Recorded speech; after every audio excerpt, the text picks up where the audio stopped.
दिल्ली की एक शाम, कुछ कर्मचारी काम के बाद फुटबॉल खेल रहे हैं। उन्हें नौकरी पर रखने वाले हर ट्रेनिंग सेशन के लिए काफी पैसा देते हैं। हर साल स्थानीय कंपनियां कॉर्पोरेट लीग में भाग लेती हैं। यही है यमन का बिजनेस। खुद भी वो फुटबॉल के खिलाड़ी हैं, तो अपनी कंपनी पार्क लाइफ के जरिए वो शौकिया एथलीटों को साथ लेकर आते हैं। उनका बिजनेस मौसम पर काफी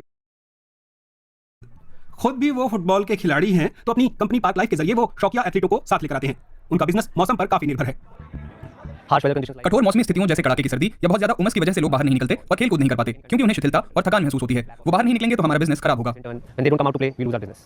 फुटबॉल का मैदान पानी में डूबा हुआ है, फिर भी उन्हें पहले से बुक हुए सेशन का किराया भरना पड़ता है। जब भी ज्यादा बारिश होती है, उन्हें नुकसान होता है। यमन रेखी की कंपनी एक विशेष बाजार में काम कर रही है। हालांकि भारत में कई उद्योग मौसम से प्रभावित हैं। भवन निर्माण से लेकर पर्यटन, ऊर्जा और कृषि तक सारे सेक्टर चरम मौसम के वित्तीय प्रभाव को महसूस कर रहे हैं।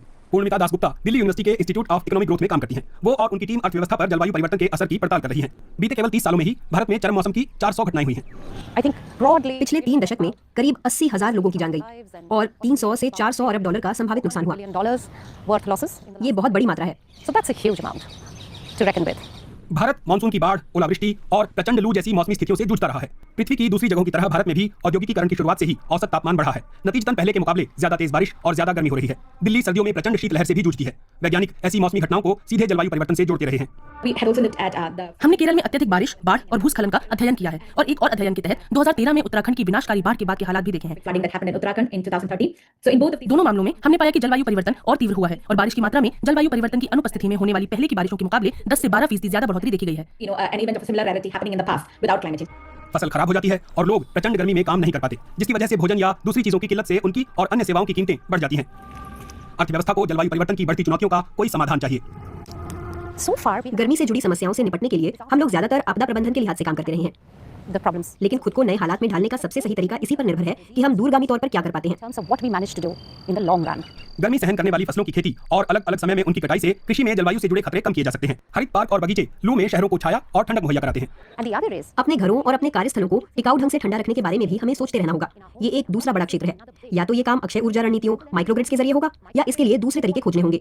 लेकिन इस दिशा में हमें आगे तो बढ़ना ही होगा।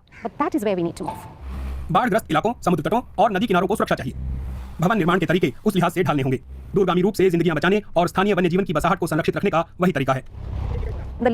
महाराष्ट्र, गुजरात और दूसरे राज्य इस मामले में आगे हैं और कुछ कम विकसित राज्य भी इस दिशा में प्रगति करने लगे हैं, जैसे ओडिशा।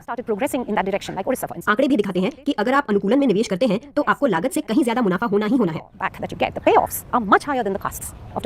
जलवायु परिवर्तन और उसकी वजह से पृथ्वी का गर्म होना एक धीमी लेकिन स्थिर प्रक्रिया है, जिसे आसानी से नहीं रोका जा सकता। इसे बदल पाना तो वाकई मुश्किल है। ग्रीन हाउस गैसों के उत्सर्जन को हर संभव शून्य पर लाना होगा। जाहिर है प्रचंड मौसमी घटनाएं अपनी जगह हैं और उनके खिलाफ बचाव उतना मुकम्मल भी नहीं हो रहा है। लिहाजा जलवायु परिवर्तन इस समय केवल जोखिमों को और बढ़ा ही रहा है और खास इलाकों में कुछ नए खतरे पैदा कर रहा है। फिलहाल यमन रेखी जैसे उद्यमियों को बढ़ते जलवायु परिवर्तन के नतीजों से जूझते हुए न्यू नॉर्मल में ढलने के तरीके खोजते रहने होंगे।